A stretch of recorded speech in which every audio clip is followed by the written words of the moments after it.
My name is Ann Sermons Gillis, and I'm here today to have another episode of Meet the Members. I think you'll be really excited to meet one of our younger members today. We're so happy to have such bright, shining lights at Unity Church. I want to introduce to you Leara Martin. Welcome, Leara. Hi, thank you for having me. Oh yeah, I want to hear all about you. So let's start at the beginning. Where were you born? I was born in upstate New York, lived there until I was 14, and we moved to South Carolina because my dad was just tired of shoveling snow. So been here ever since. Well, so did he have a job down here, or he just said, I love Charleston and we're coming? How did that happen? Yeah, so he was in the Navy a long time ago, and he was stationed here for a little bit. And then once we had this really bad snowstorm, and he was like, I'm done, I'm moving back to Charleston. And we just happily went along. So yeah, we just kind of winged it and moved down and have been here ever since. So Can you believe how many people we have in our church that came from New York? There oh are, yeah. there are a lot of people that came from New York. They all seem to like South Carolina. Well, Yeah. now you live in the Charleston area. What area do you live in the Charleston area? I live in Ridgeville, which is about 45 minutes from the Oh, church. yeah. I'm in Summers Corner, not too far from Ridgeville. Yeah. Yeah, that's great. Well, are you married or single? I've been married for 24 years, married my high school sweetheart. So us moving here when I was a teenager worked out well. Oh my gosh, I thought you were like 22 or 3 or something like that. I, You got great genes. I get that. Congratulations. Thank you. Yes, that's wonderful. So do you have any children? Yes, we have three boys. Our oldest is in his early 20s, and then we have twins who are 18. I'm shocked. I'm absolutely shocked. Are the twins boy and girl, identical? Everybody's boys. All three are boys. The twins are identical. We actually just found that out a couple of years ago because initially I wasn't really given a lot of information, but it was sort of implied that they were fraternal. And then I found out they were identical, and I was super excited. And I said something to them, and they're like, "Well, of course." So they already knew that. Yeah, well, that's great. Quite a family. You're the solo female. Yeah. Well, do you have a career outside this family? I do. I've been in education for 14 years. I was a teacher for many, many years, and then I became a school counselor. And I actually just went back to the classroom this past school year. So, Okay, so now you're in a teaching position again. yeah. And where are you? What school are you at? I'm at Hanahan High School teaching Earth and Environmental Science. Oh, cool. Well, so you must. How long is your drive there? Very long, especially in the morning, sitting in traffic. So yeah, it does take, upwards of an hour, but I love it. I love my kids. So it's definitely worth it.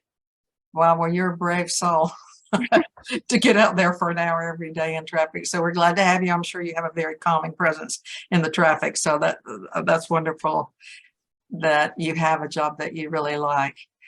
So moving to a different area, how did you start your spiritual search? How old were you? When did that start? How did it progress? So I grew up in a family that we didn't go to church. There was always just this idea that, there is something out there with no real defined boundaries. And so, I kind of always knew that I liked spiritual connection, but because we didn't go to a church, I didn't really have that a lot.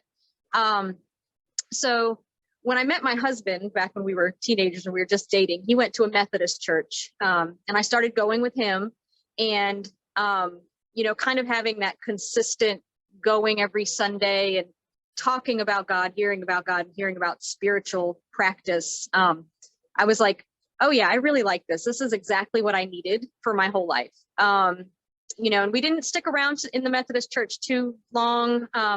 After we got a little bit older, people kind of stopped going, like in our family. And I kind of fell away for a little bit. And then after a few years went by, I really had that hunger again. So I started searching different churches, I went to so many different Christian churches, landed in the Catholic Church for a little while.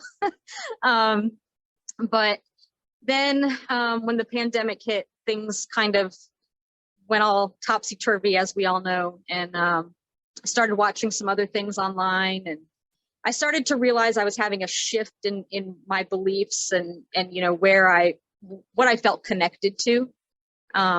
So yeah, that's really kind of been the journey up until here recently. Well, so how did you find unity? I think you told me earlier that you started going to the Zoom meetings during the pandemic. Did you just look it up in the phone book? Did you have a friend tell you? How did you find unity? It was complete chance. I don't even know how it happened. I was like just looking for services online and somehow came across it. And I was like, well, let's visit this one this week, because you can do that from the comfort of your home during the pandemic. Right. And I was like, oh wow, oh, this is really neat. Like I loved, all of the music, and everything just seemed so warm, and I was like, I need to go there.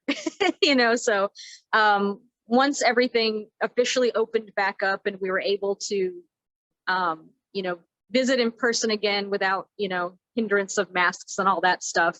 I went, and when I walked through the doors, I was like, this is it. There was, all the different symbols along the walls of the church spoke to me. And I was like, this is exactly what I've kind of been envisioning for all of these years, but couldn't put my finger on it. So I just kind of knew, and everybody was just so kind and it just genuine, so yeah, it's definitely, it's been a very good experience. It's not been very long at this point, but I'm going to stick around for a while. So. Yeah, well, we're so glad to have you. And it's one of those accidents that once you get right in the middle of the accident, you realize how on point it was and Right. how on purpose it was, just perfect Right. for you. So glad to hear that. Well, in just a few sentences, what would you say at this point in your life, your philosophy of life is? Really, it's just don't let things get you down and just keep moving. I think sometimes we get stuck on, the things that are bad and forget to look at the things that are good. So I'm just, every time somebody's like, I'm having a bad day, I'm like, but are you? Let's look at all the things that went right today. Not to discredit when things go bad, but I think a lot of times we just get stuck. So Well, just keep moving on. yes, our internal dialogue, I think, wants us to stay stuck. And so we do have to move on. We need a dynamism. That is what spiritual life is. It's a dynamic process. It's not a stuck process. We're not stuck here. We're moving along. Do you have any favorite books, maybe something you're reading now, or something that's a book that's meant a lot to you, or author? Well, I picked up some books by Thich Nhat Hanh at some point a couple of months ago. So I pick those up every now and then, and I read a few pages here and there, and it's really taught me a lot about mindfulness and kind of like walking through this life, being joyful for the things that are around us every day, and to take time and to not keep pushing like for the next thing, so I do pick up his work every now and again, and really savor it. It is powerful. You have to read it like a mystic. You can't read it like an intellect because it's so packed. Do you remember the names of the one or both of the books that you've been reading? Yep, I've got Living Buddha, Living Christ. And then I can't think of the other one off the top of my head. I should have written it down, but That's okay. It's the one that was like his big I can't think of the name of it, but like I can see it, the cover in my head, but I can't think of the name of it. But well, I think Thich Nhat Hanh is very popular among spiritual people because it's not a religious, it's just very deeply kind and being present and making the world a I want to say lighter and happier place. So those are wonderful books to work with. And the philosophy goes hand in hand with the unity philosophy as well. Mhm. Right. Do you have any passions or hobbies? Um, I love to sing. So we just started the choir here a couple months ago. So I was really excited about that. So I love singing and, just really letting it out, through song. So I enjoy that. And I'm also trying to teach myself how to play the guitar. So, I definitely enjoy things with music. Oh, that's wonderful. Well, music is a spiritual practice. It's a divine aspect of God. I think music is. And I wonder if you have any practices, spiritual practices. I do enjoy meditation. I just actually started that probably within the last year or so. Just taking about 10 to 15 minutes every day to, I do it at the end of the day when it, gets to be about evening time, and, I can kind of process the day and sitting in stillness and, just regrouping and reconnecting with the things that are important. So I do meditate.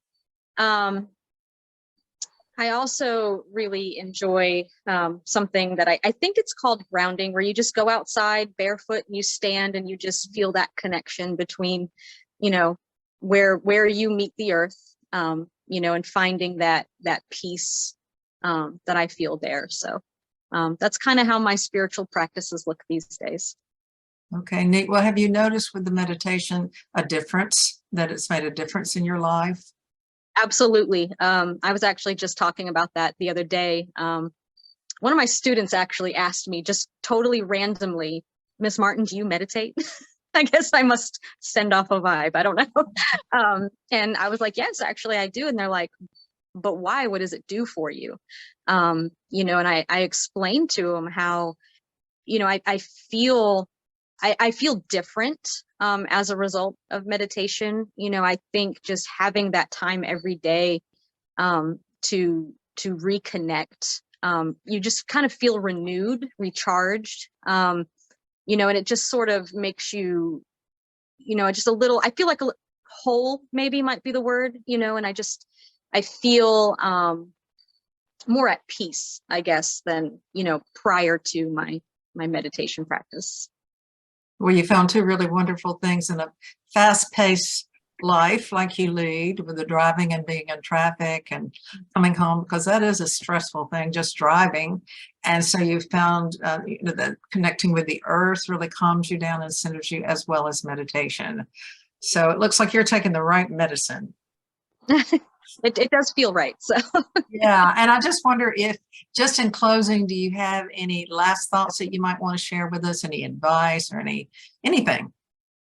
I think, if people are looking for a place for connection, for a place where you can feel welcome, a place that's open to everyone, no matter what they believe, what they feel, where you have those connections. I would definitely say, if unity is a place that you've been thinking about, definitely come join us one Sunday. We have lots of stuff going on, and it's just such a warm, inviting place to be. It really is a wonderful place to be. And I'm so glad to get the time to know you just a little bit better. And I look forward to seeing you on Sunday. Absolutely. Thank you again for having me. Take care. Thank you. Thank you.